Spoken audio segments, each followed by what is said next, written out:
They won't say it to your face, but the world thinks you're done, that if you did not make it by 30, you probably never will. They call it realism, but it's quiet condemnation. And the worst part, you started to believe it. You watch people younger than you rise, go viral, get rich, get seen, and somewhere deep inside, you wonder if you have missed your moment entirely. You do not say it out loud, but it echoes every time you open Instagram, every time someone asks, "So, what are you up to these days?" There is a kind of shame that does not scream. It just lives inside you, a soft voice that says, "I should have figured it out by now." But what if I told you? You are not late, you were just lied to. What if you have spent the last decade not failing, but forging? Because the truth no one tells you is this: the fire that burns hottest takes the longest to ignite. Early success looks shiny, but it's often hollow. You have been busy learning what no book can teach: resilience, depth, pattern recognition, silence.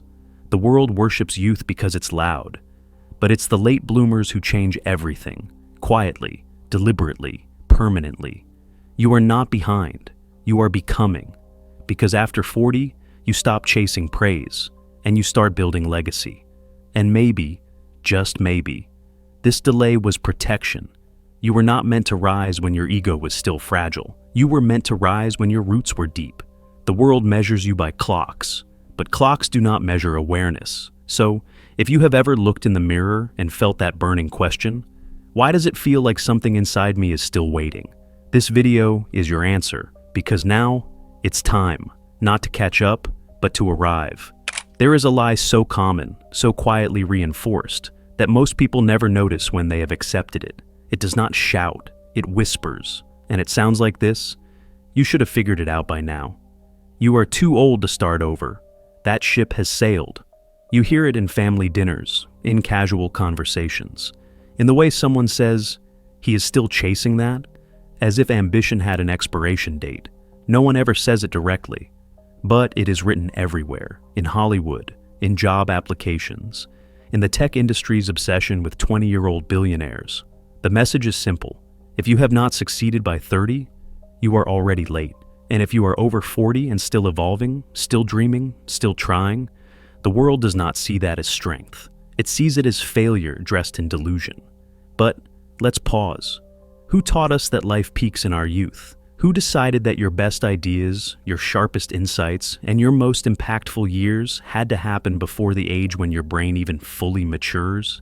It's fiction, sold as fact, and we bought it because we were young. And when you are young, you believe speed equals success. You believe hype means greatness. You believe the spotlight must be earned fast, or it won't be earned at all.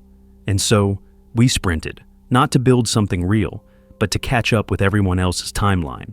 That sprint was not success. It was fear. Fear of being left behind. Fear of being the only one still unsure, still invisible, still building. But here's the truth that burns through the lie. You did not fail. You were misled. The real danger was not in moving slowly. It was in thinking that speed was the measure of worth. And that belief did not start with you. It was programmed into you, one repetition at a time. Napoleon Hill called this the law of cosmic habit force, the idea that any thought, if repeated long enough, becomes internal law. It becomes your autopilot, the voice in your head saying, "It's too late." That's not your intuition. That's not realism. That's residue, leftover programming installed by a culture that confuses youth with value. But let's look closer. What does youth actually bring? Energy, yes. Confidence, maybe. But also inexperience, fragile identity, external dependence. The truth is, most early success is built on shaky ground, a fragile self-worth tied to praise, a hustle that's more performance than purpose. The people who win fast often flame out faster because they built for applause, not for meaning. And yet, here you are, maybe slower, maybe doubting, but still here, still asking, is it really over? Or is there still something in me worth building? The answer is yes. But to get there, you have to destroy the timeline you were handed. You have to realize you are not running late. You are just no longer following someone else's schedule. And that is freedom. Because once you reject the lie, you reclaim the truth. that some of the most powerful lives do not begin at 20. They begin at 47, or 58, or 63, not in a dorm room, but in a quiet evening when you finally say, "I'm not done yet. In fact, I'm just getting started." And from that moment on, everything changes. So, let's destroy the lie fully. If youth was the peak, then why do so many people crash right after reaching it? Because when your success comes before your identity, you end up building a life that doesn't actually belong to you. You perform, you please, you run fast, but you don't know where you're going. And when the applause fades, so do you. That's not power, that's performance anxiety on a pedestal. But late bloomers, they've already tasted silence. They've already survived invisibility. They don't build for attention. They build for depth. The world doesn't recognize late bloomers because their power is quiet at first. But when you look closely, they carry something others don't. Pattern recognition. After 40, you start seeing what's real. You've made enough mistakes to connect the dots faster. You've learned how to read people, read situations, read energy. Resilience. Youth breaks when, rejected. You've been rejected before and still came back. That's not a weakness, that's calloused courage. Less ego, more clarity. You no longer need to prove, you just want to build. Your clarity doesn't come from ambition, it comes from refinement. Carl Jung called it individuation, the process of becoming your true self. And here's the part nobody tells you. Individuation rarely happens in your 20s, because in your 20s, you're still wearing masks handed to you by society. It's only in the second half of life, when the mask starts to crack, that your real self begins to emerge. When youth burns out, awareness ignites. And from that fire, something terrifying and sacred is born. Authenticity. Success without suffering creates arrogance. Success after failure creates humility. One builds entitlement. The other builds endurance. Immature success is obsessed with being seen. Earned wisdom is obsessed with substance. And in a world drowning in surface-level success, the person who moves in silence, but builds something real, that person becomes unshakable. Colonel Sanders was 65 when he founded KFC. He had failed in business, law, sales, even as a gas station operator. But when most would have resigned, he started over. Not with energy, but with vision. Vera Wang didn't design her first dress until she was 40. She had been a skater, a journalist, an editor. Only after exploring multiple lives did she find her real one. Today, she's a global icon. Lesson. They didn't bloom late, they bloomed after they were ready. You remember Antonio, the plumber who was fired at 48. In the competitor's version, he just reprograms his mind and becomes successful. But in reality, here's what really happened. Antonio had been everyone's backup plan for years. Always available, always polite, always overlooked. He wasn't fired because he was old. He was fired because he was forgettable. Until one morning, after weeks of depression, he looked in the mirror and whispered a new question. If I wasn't scared, how would I present myself today? That day, he stopped calling himself a plumber. He rebranded as a leak prevention strategist, not fixing problems, but preventing them. He raised his prices, changed his appearance, started publishing short tips on water damage online. At first, no one noticed, but 6 months later, his inbox was full. Today, Antonio runs a team, but more importantly, he runs his story. He's not who he was before. He's not bitter, not loud, not flashy. He's calm, sharp, unapologetically late. And that's what makes him dangerous. Because the world expects the loud ones, the young ones, the fast ones. They never expect the man who was silent, and then decided to rise. So here's what you must remember. The late bloomer is not behind. He's forging depth the world doesn't see, until it's too powerful to ignore. And when he finally moves, he doesn't sprint, he walks. And every step he takes shakes the ground beneath him. Real transformation doesn't happen when the world is watching. It happens in silence, when there's no applause, no recognition, no feedback loop. It's invisible. But it's the most powerful shift you'll ever make. Because the war you're fighting now, isn't out there. It's in here. Your mind isn't your enemy, but it obeys your worst voice unless you train it otherwise. Most people think the struggle is external, money, time, opportunity. But the real enemy? The daily script you repeat without noticing. I'm too old for that. That's not realistic anymore. Maybe if I'd started sooner, they sound harmless, they sound mature, but they're weapons, and they're aimed at your own potential. Every word you say to yourself becomes a command, and your subconscious doesn't question commands. It doesn't care about age, it doesn't evaluate the truth. It just listens and obeys. That's why so many people live the same year 40 times and call it a life, because the programming hasn't changed. Napoleon Hill, in Think and Grow Rich, introduced one of the most powerful and misunderstood ideas in personal growth, autosuggestion. He wrote, "Any idea, plan, or purpose may be placed in the mind through repetition of thought." Translation: if you feed your mind the same message enough times, it accepts it as law.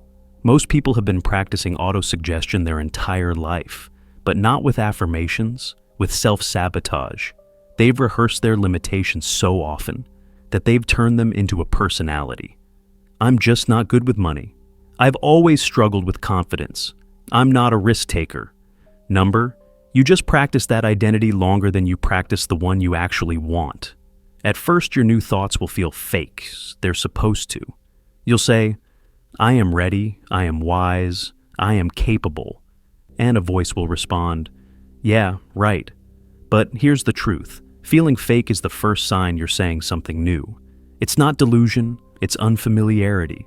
You're not lying, you're leading, you're not pretending, you're rehearsing.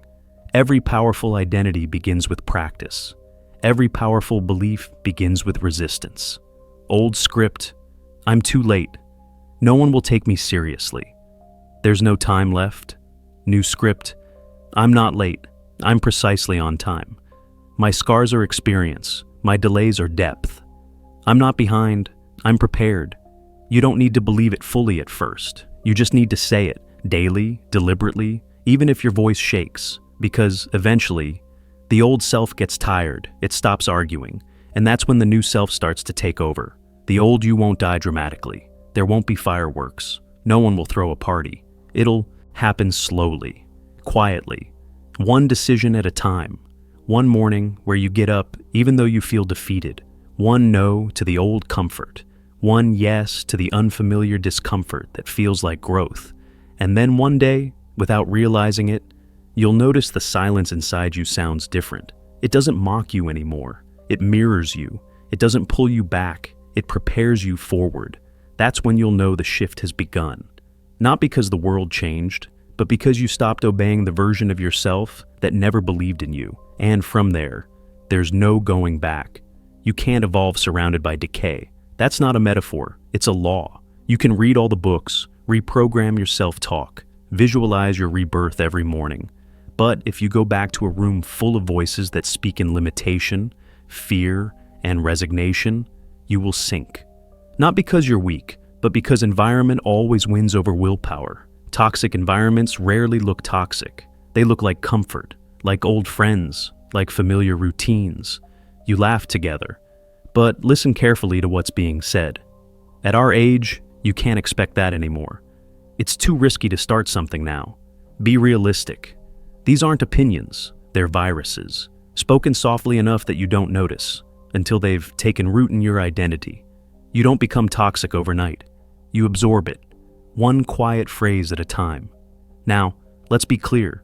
You don't need to cut everyone off. You don't need to go live in the woods, but you do need to become a gatekeeper, not of your time, of your energy, because the conversations you tolerate become the code your subconscious runs on.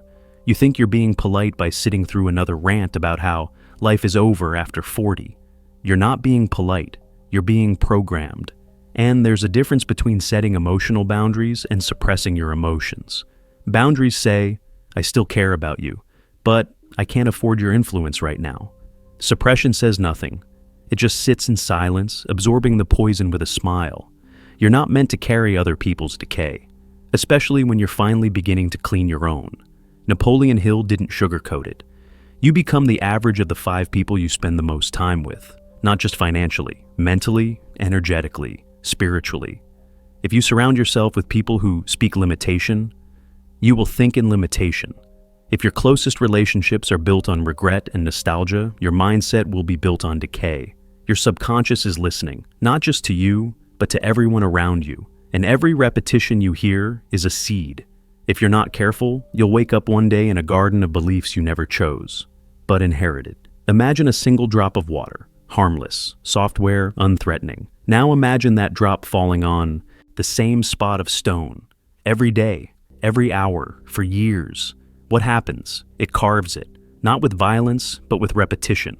That's what your environment is doing to you. Not all at once, not with drama, but slowly, drop by drop. It's shaping your identity. You think you're thinking for yourself, but really, you're echoing everything you've tolerated. If you want to change your life, you have to change what you allow. That means distancing from people you love, but who quietly sabotage you, saying no to conversations that reinforce failure, walking away from nostalgia, heavy groups that glorify who you used to be, ending calls that always end in, "You should be grateful for what you have." You're not ungrateful, you're becoming, and becoming requires purification. It's not cruel, it's survival. You don't need to justify your growth, you just need to protect it. Because this time, you're not rebuilding to be accepted, you're rebuilding to become unrecognizable. It doesn't feel like an enemy, not at first. It feels soft, warm, familiar. Nostalgia wears the mask of comfort, but underneath, it hides a brutal truth. It keeps you tied to a version of yourself that no longer exists. And even worse, that version was never fully real. You look at old photos, you replay old songs, you tell stories that begin with, "back when I..." But here's what no one says out loud. You don't miss the past. You miss a version of yourself who still believed, who still had the courage to try without shame, who didn't know what failure felt like, who got up fast without the weight of, "I should have known better." But was that version of you actually better, or just more naive? Was that time really golden, or are you just too frustrated now to admit that the present still holds potential? There's a version of yourself you imagined, the one who succeeded by 28, who had it all figured out, who didn't lose momentum or direction, and now, in your 40s or 50s, you look back and think, "I was supposed to be farther by now." But here's the truth. That version never existed. He was a mirage, based on other people's timelines. You didn't fail. You outgrew the story you were given. And now, it's time to release that ghost. Because as long as you cling to what you could have been, you'll sabotage what you're still capable of becoming. Carl Jung called it the death of the persona, the mask we wear to fit in, to be praised, to survive early life. And the painful part? That mask worked. It got you here. But it won't get you to where you're going. True growth requires grief, not just for the time you lost, but for the person you were and can no longer afford to be. Letting go of him isn't betrayal, it's reinvention. It's easy to worship who you were. It's harder to surrender to who you're becoming. But ask yourself honestly, is that past version helping you build? Or is it quietly destroying your ability to evolve? Because if what you were doesn't help you build, then it's destroying you. And sometimes the bravest thing you can say is, "Thank you for getting me this far, but I'm not that person anymore." Then close the photo album, stop playing the old playlist, and walk forward, even if you don't yet know who you're walking into. Because the future doesn't belong to who you were. It belongs to the one who's willing to rise without reference. There's a moment in every real transformation that almost no one talks about. It's not dramatic. It's not inspiring. It doesn't look good on camera, but it's where everything changes. It's the moment when you've let go of who you used to be, but haven't yet become who you're meant to be. It's the void, the identity limbo, the season of invisibility. No titles, no certainty, no applause. You're no longer fueled by old dreams. But the new ones aren't clear yet. You're no longer accepted by the old crowd. But you haven't found your people yet either. This is the part where most give up, not because they're weak, but because they think being undefined means being lost. But that's not true. You're not lost. You're being rewritten. And rewriting takes silence, stillness, unrecognizability. Think of a seed buried underground. No light, no fanfare, no validation. But beneath the surface, everything is changing. Roots are forming, structure is taking shape. A new identity is being built where no one can see it. That's what this season is, a quiet rebellion, a sacred reconstruction. It's not glamorous, but it's powerful. Because when you do finally re-emerge, you don't come back improved, you come back transformed. But here's where it gets dangerous. Even in this silence, you'll be tempted to look sideways, to scroll, to watch, to compare your uncertainty to someone else's highlight reel. You'll see the young ones rising fast, the old friends who figured it out, the people who seem certain, clear, and miles ahead. And you'll start to wonder, what's wrong with me? Why is it taking me so long? But remember this, they're not ahead, they're just loud. And loud doesn't mean deep, loud doesn't mean wise, loud doesn't mean lasting. If you study history, you'll see a pattern. The ones who changed everything disappeared first. They went silent. They were forgotten. They were mocked. They were misunderstood. Then they returned, different, clear, untouchable. They didn't come back as versions of who they were. They came back unrecognizable, and so will you. But only if you endure the silence, only if you survive the part of your story that has no applause. So, if you're in this space right now, this confusing, quiet, lonely middle, don't rush it, don't escape it, don't numb it, because this isn't a breakdown. It's a remodel, and the you that's emerging, he won't need to announce himself. He'll walk into rooms that once ignored him and change the entire temperature without saying a word. The world is moving fast, but it's not going deeper. We're drowning in noise, content everywhere, opinions from everyone, success measured by followers, not by foundation. It's a world obsessed with speed, but starving for substance. Everyone's building, but no one's asking, build what and why? And that's exactly why the world needs late bloomers, not just to succeed, but to recalibrate the culture. Late bloomers don't move for validation, they move for vision. They've already experienced failure. They've already walked through silence. They're not afraid of discomfort. They're not shaken by setbacks, because they've lived through worse. Their fire doesn't scream, it simmers. It's not a flame of ambition, it's the quiet burn of conviction. And conviction builds what noise never can, things that last. We're entering an era where charisma isn't enough, where style without substance collapses quickly, where speed without structure becomes a trap. What the world is starting to crave is wisdom, not just ideas, insight, not just motivation, maturity. And that's the domain of the late bloomer, because wisdom isn't taught, it's earned through silence, reflection, reinvention, and resistance. Late bloomers are not competing anymore, they're guiding. They don't raise their voice to be heard. They lower the volume in the room, because when they speak, people listen. The truth is, early success is often about proving yourself. Late blooming is about offering yourself. That shift only happens when ego no longer runs the show. And that's where real legacy begins. Because late bloomers don't care if they're trending. They care if they're timeless. They don't want to be viral. They want to be remembered. And that's what makes them dangerous. Because they're not seeking praise.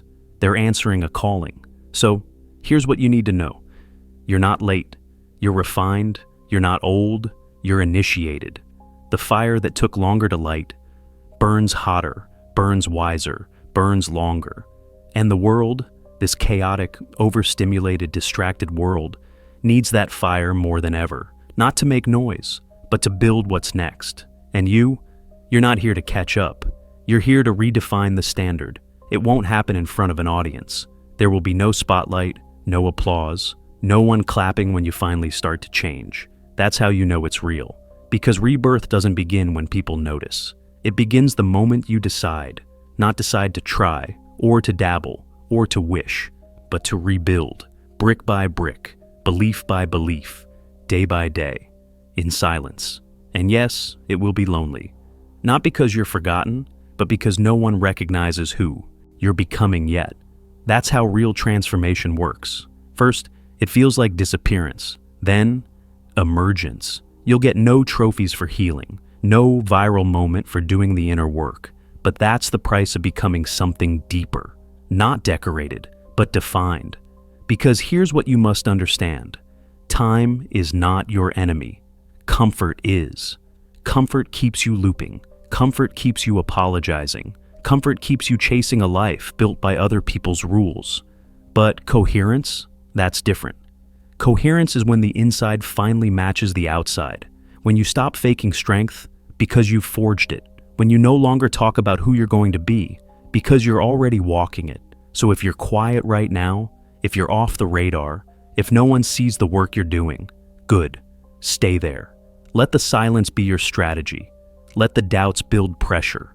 Let the inner work reshape you. Because when you return, come back so transformed that not even you recognize who you were before. Your story doesn't end in obscurity. It begins there. That's the secret they don't tell you. But now, you know. And that means your return won't be noticed. It'll be unavoidable.